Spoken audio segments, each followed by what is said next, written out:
အားလုံးပဲမင်္ဂလာပါကျွန်တော်ဒီနေ့ basic excel lesson မှာထပ်ပြီးတော့ဒီ lesson တွဲရောက်ပြီပေါ့နော်ကျွန်တော်တို့ဒီ lesson တွဲမှာကျွန်တော်ဘာကိုရှင်းပြခြင်းသလဲဆိုလို့ရှိရင်basis formatting ပေါ့နော်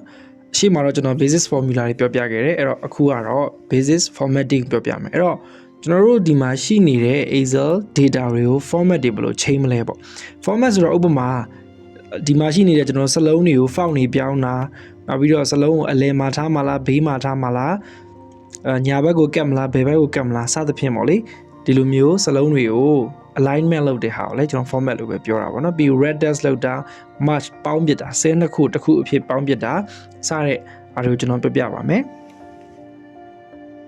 အဲ့တော့အရင်ဆုံးကျွန်တော်တို့ဒီ font တွေကိုဘယ်လို change လဲဆိုတာကျွန်တော်အရင်ပြောပြမယ်ပေါ့နော်အဲ့တော့ကျွန်တော်တို့က change ခြင်းတဲ့ data ကိုအရင်ဆုံးဘာလုပ်ရမလဲဆိုရင်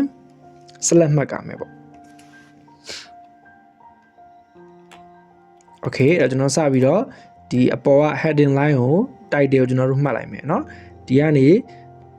A ကနေကျွန်တော်တို့ E ထိပေါ့เนาะဒီလိုလေးမှတ်လိုက်မယ်ဒီလိုမျိုး select ရွေးပြီးသွားပြီဆိုလို့ရှိရင်အခုကျွန်တော်တို့ရွေးထားတဲ့ excursion January February March total ဆိုတဲ့ cell တွေကိုကျွန်တော်တို့က font ပြောင်းခြင်းတယ်အဲ့တော့အခုလက်ရှိကျွန်တော်တို့သုံးထားတဲ့ font ကဒီမှာမြင်နေရတဲ့Calibri ပေါ့ဟုတ်မလားအဲ့ဒီ Calibri ကိုကျွန်တော်တို့ကarea ဆိုတဲ့ font နဲ့ပြောင်းမယ်အဲ့တော့ပြောင်းမယ်ဆိုတော့သူ့ရဲ့ဘေးနားမှာမြားလေးရှိတယ်အဲ့ဒါကိုနှိပ်မယ်ပြီးတော့ကျွန်တော်တို့ဒီမှာ area ဆိုတဲ့ font ရှိတယ်အဲ့ဒါကိုကျွန်တော်တို့နှိပ်လိုက်မယ်ဆိုလို့ရှိရင်အခုကျွန်တော်တို့ရဲ့ဒီနေရာမှာ font က area ဖြစ်သွားတယ်ဟုတ်မလားတွေ့ရမလား area ဖြစ်သွားတယ်ဒီတခြားနေရာတွေမှာကတော့ area မဟုတ်ဘဲနဲ့အရင် Calibri ပဲဖြစ်နေလိမ့်မယ်တွေ့မနော် Okay ဒါကကျွန်တော် font ကိုဘာပြောင်းလိုက်တာလဲ font design ပြောင်းလိုက်တာပေါ့ Okay ပြန်ပြီးတော့ select မှတ်ပါမယ်ပြီးတဲ့အခါဒီခါတော့ကျွန်တော်တို့ကသူ့ကိုစလုံးအမဲအောင်ချင်မယ်ဘိုးလုပ်တယ်ပေါ့နော် B ဆိုတဲ့ခလုတ်ကလေးကိုကျွန်တော်တို့နှိပ်မယ်ဒါဆိုရင်သူကဒီလိုမျိုးစလုံးအထူဖြစ်သွားတာပေါ့ပြီးတော့ကျွန်တော်သူ့ကို design လုပ်မယ် italic ပေါ့နော် design လုပ်မယ်ဒါဆိုစာလေးကစလုံးအဆောင်ဖြစ်သွားမယ်ပြီးတော့ကျွန်တော်တို့အောက်က underline မြင်းမှာတားလိုက်မယ်ဆိုရင်စလုံးက bold italic and underline ပေါ့ရမယ်နော်ဒါကတော့ကျွန်တော်တို့စလုံးကို format ပြောင်းတဲ့ပုံစံဖြစ်တယ်ပေါ့နော် Okay ပြီးသွားလို့ရှိရင်ဒီမှာကျွန်တော်တို့မြားသေးသေးလေးရှိတယ်အဲ့ဒါကတော့ကျွန်တော်တို့က font setting ဖြစ်ပါတယ်ကျွန်တော်တို့ထပ်ပြီးတော့ဒီ font နဲ့ပတ်သက်လို့တခြားဘာတွေရှိသေးလဲဆိုတော့ကျွန်တော်တစ်ချက်လောက်အဲ့ဒီ clock လေးကိုနှိပ်ပြီးတော့ကျွန်တော်တို့ကြည့်လို့ရတယ်ပေါ့နော်အဲ့တော့နှိပ်ကြည့်ရအောင်ဒီလိုမျိုးနောက်ထပ်ကျွန်တော်တို့ box တစ်ခုကြာလာပါလိမ့်မယ်အဲ့တော့သူ့မှာလည်းပဲခုနကကျွန်တော်တို့ဒီ font တွေကို change တဲ့ font setting တွေပါတယ်တခြားsetting တွေလည်းအများကြီးပါတယ်ပေါ့အခုမှဆိုလို့ရှိရင်ဒီမှာ underline ကိုကြည့်လိုက်မယ်ဆိုရင် underline ကခုနကကျွန်တော် underline တစ်ခုပဲရှိတယ်ဒီမှာ underline ကိုမှနောက်ထပ် single လား double လား single accounting double accounting စသဖြင့်နောက်ထပ်ရွေးချယ်စရာတွေပေါ်လာတယ်เนาะanalyze ကိုနှစ်တိုင်းတားကျင်တာလားစသဖြင့်ပေါ့လေဒီမှာဆိုရင်တော့ font regular လားစသဖြင့်ဒီမှာ font size တွေလည်းရွေးလို့ရတယ်ပေါ့ဒီမှာ font ရဲ့ color လည်းကျွန်တော်တို့ရွေးလို့ရတယ် okay เนาะဒါဆိုလို့ရှိရင်ကျွန်တော်တို့ဒီမှာခုန font တွေပဲကျွန်တော်တို့ sorry စလုံးတွေပဲပြန်ပြီး select မှတ်မယ်ဒီခါတော့ကျွန်တော်တို့အယောင်ထည့်ကြည့်ရအောင်အဲ့တော့ဒီစလုံးတွေအယောင်ထည့်တဲ့နေရာဒီမှာ A ပုံစံလေးဖြစ်နေတဲ့နေရာဖြစ်တယ်အဲ့ဒါကိုကျွန်တော်တို့ font color လို့ခေါ်တယ် Okay မနော်အဲ့ဒီ font color ဆိုတဲ့ဘေးမှာကျွန်တော်တို့မြားလေးရှိတယ်အဲ့မြားလေးမှာကျွန်တော်တို့ font ရဲ့အရောင်တွေကြိုက်တာရွေးလို့ရတယ်တခုခုကျွန်တော်ရွေးလိုက်မယ်ပေါ့နော် Okay ဒါဆိုလို့ရှိရင်သူ့ရဲ့ font အရောင်ပြောင်းသွားပြီပေါ့ရမှာနော်တကယ်လို့ကျွန်တော်တို့မူလအရောင်အမဲအောင်ပြန်သွားခြင်းနဲ့ဆိုရင် automatic ဆိုတဲ့ဟာကိုပြန်ပြီးတော့ကျွန်တော်တို့ရွေးပေးလိုက်မယ် Okay မယ်နော်ဒါကတော့ကျွန်တော်တို့စလုံးတွေကို font ပြောင်းတဲ့ပုံစံဖြစ်ပါတယ်ကဲဟုတ်ပြီအဲ့တော့နောက်တစ်ခုကကြတော့ကျွန်တော်ဒီဘက်ကအုပ်စုကိုကြည့်ရအောင်ဒီမှာရှိနေတဲ့ alignment ပေါ့နော် alignment ဆိုတာကကျွန်တော်တို့စလုံးတွေကိုခုနကကျွန်တော်အရှိမပြောခဲ့သလိုပဲစလုံးတစ်လုံးကိုကျွန်တော်တို့ကအလယ်မှာထားမှာလားဘေးမှာထားမှာလားညာဘက်ကိုကတ်မှာလားအပေါ်ကတ်မှာလားဆိုတော့ဟာကိုကျွန်တော်တို့ကဒီ alignment ဆိုတဲ့ setting မှာကျွန်တော်ချိန်လို့ရပါတယ်ဆိုတော့ကျွန်တော်လုပ်ကြည့်ရအောင် Okay ဒီကနေဒီစီပဲကျွန်တော်ပြန်ပြီးတော့ဆက်လက်မှတ်လိုက်မယ်ပြီးတဲ့အခါမှာဒီမှာဆိုလို့ရှိရင်စလုံးရဲ့ဘောင်ဟာဆဲကွက်ရဲ့ဘောင်ဟာကျနေပြီးတော့စလုံးတွေကကျွန်တော်တို့အောက်ကိုကျနေတာကိုတွေ့ရလိမ့်မယ်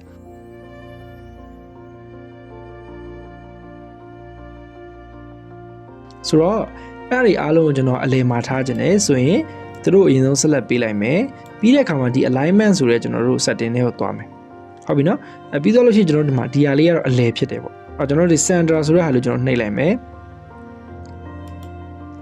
ဆိုရင်စလုံးတွေဟာစန်တာကိုရောက်သွားလိမ့်မယ်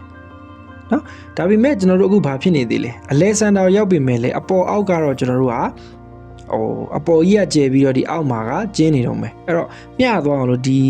အကွက်ရဲ့အလဲတဲတဲ့ကိုရအောင်လို့ကျွန်တော်တို့နောက်ထပ်စန်တာတစ်ခုထပ်ယူရမယ်ဒီပေါ်မှာပေါ့ middle align အလဲကိုပို့လိုက်မယ်ပေါ့နော်အဲ့တော့ကျွန်တော်အလဲဆိုပို့လိုက်မယ်ဆိုတော့ခလုတ်ကိုနှိပ်လိုက်မယ်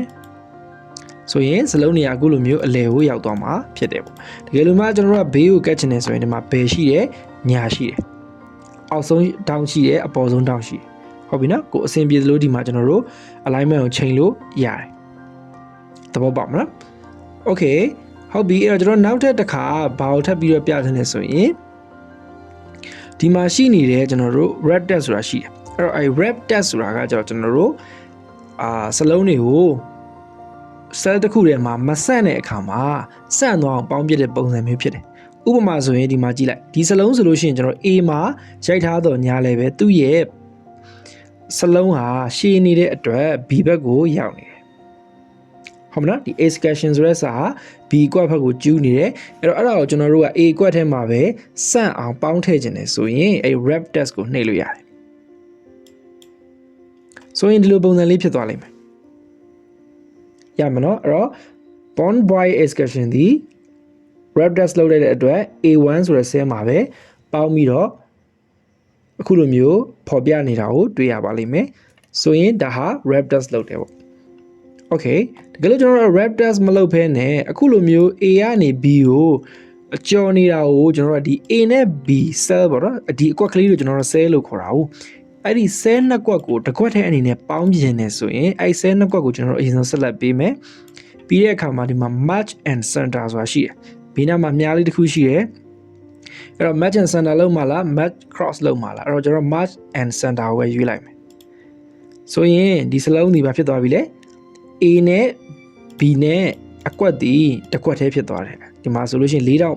ဘောင်ဟာတစ်ကွက်ထဲအနေနဲ့ပြတော့တယ်ဆိုလို့ရှိရင်ဒါကျွန်တော် match လုပ်လိုက်တယ်ပေါ့okay အဲ့ဒါကိုမှခုနကကျွန်တော် alignment ပြန်စီမယ် middle အလဲကိုပို့လိုက်မယ်ဆိုရင်စလုံးဟာအပေါ်ရောက်သွားမယ်ပေါ့ရမယ်နော်တကယ်လို့များအဲ့လိုမျိုးကျွန်တော်တို့က match မလုပ်ချင်တော့ဘူးဆိုရင်ပြန်ဖြုတ်ချင်တယ်ဆိုရင်လည်းအဲ့ဒီဘေးဟာမြားလေးကိုပဲပြန်နေမယ် match cell ဆိုတာရှိတယ်အဲ့တော့ match cell နှိပ်လိုက်ရင်ခုနမူရင်းအတိုင်းပဲပြန်ဖြစ်သွားမယ် radius ပြန်လုပ်ရင်ဒီလိုပြန်ပေါ်လာမယ်ပေါ့ရမယ်နော်အဲ့တော့ကျွန်တော်စလုံးအမဲပြောင်းချင်တယ်ဆိုရင် B ကိုနှိပ်မယ် bowl ဆိုတာဟာပေါ့တကယ်လို့ကျွန်တော်တို့ကဒီ bond boy excursion မှာဒီ bond boy ဆိုတဲ့စာကိုပဲအမဲပြောင်းပြီးတော့ဒီ excursion ဆိုတာကိုမပြောင်းညူဆိုရင်ကျွန်တော်တို့ဒီ formula bar ကိုတွားလိုက်ပါတွားပြီးလို့ရှိရင်အဲ့ဒီ bond boy ဆိုတဲ့ဟာကိုပဲကျွန်တော်တို့ဆက်လက်ပေးလိုက်မယ်ဘယ်လိုပေးမလဲ mouse ကိုဒီနေရာမှာတစ်ချက်ဖိမယ်ဖိပြီးမလွတ်နဲ့မလွတ်ဖဲနဲ့ကျွန်တော်တို့အမဲအောင်ချဲခြင်းတဲ့စလုံးတွေကိုပဲဆက်လက်ဒီလိုမျိုးဆွဲလိုက်မယ်ဆိုရင်ဒီလိုအမဲအောင်color လေးရဲ့ background နေနဲ့ပေါ်လာမယ်ပြီးတော့ကျွန်တော်ဒီမှာရှိတဲ့ B bow ကိုထပ်ပြီးတော့နှိပ်လိုက်တဲ့အခါမှာဒီလိုမျိုးတွေ့ရလိမ့်မယ်ဟုတ်ပြီနော် bond boys excursion ဆိုတဲ့ဟာမှာ bond boy ရဲ့ပဲအမဲအောင်ဖြစ်သွားပြီး excursion ကတော့စလုံးအမဲအောင်မဟုတ်ပဲဖြစ်အမဲအောင်ဆိုတာဟိုပါပေါ့နော်စလုံးအထူပေါ့အထူဖြစ်ပြီးတော့ဒီအောက်က excursion ကတော့အထူမဖြစ်နေဘူးပေါ့ရမယ်နော် okayဒါဆိုလို့ရှိရင်အခုကျွန်တော်တို့ basis format မှာပါဝင်တဲ့စလုံးတွေ text တွေကိုဒီနေရာမှာပေါ့နော်စလုံးပြောင်းတယ်ကျွန်တော်တို့ဘိုးလုပ်ခဲ့တယ်ပြီးတော့လို့ရှိရင် italic စလုံးတွေစောင်းတယ် underline တားတယ်ဒီ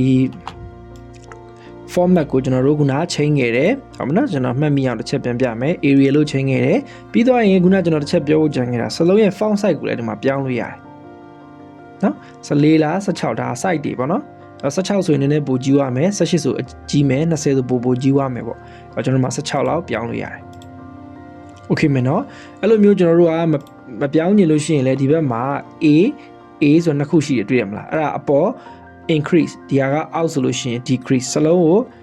ဒီအောင်တစ်ချက်နဲ့ရင်ပို့ကြည့်ရမယ်နောက်တစ်ချက်ထပ်ကြည့်မယ်ဒါတော့ဒီဘက်ကခလုတ်ကိုတစ်ချက်နဲ့ရင်သေးမယ်ဒီဘက်ခလုတ်တစ်ချက်နဲ့ရင်ထပ်သေးမယ်ဒါကတော့ကျွန်တော်တို့ number နဲ့မသွားဘဲနဲ့ဟိုတစ်ခါ default ပေါ့နော်ခလုတ်အနေနဲ့သွားခြင်းလို့ရှိရင်ဒီ decrease and increase font size ကိုသုံးတယ် okay မယ်နော်ဒါတော့ကျွန်တော် basic formatting ဖြစ်ပါတယ်အဲ့တော့ကျွန်တော်အခုရှင်းပြခဲ့တဲ့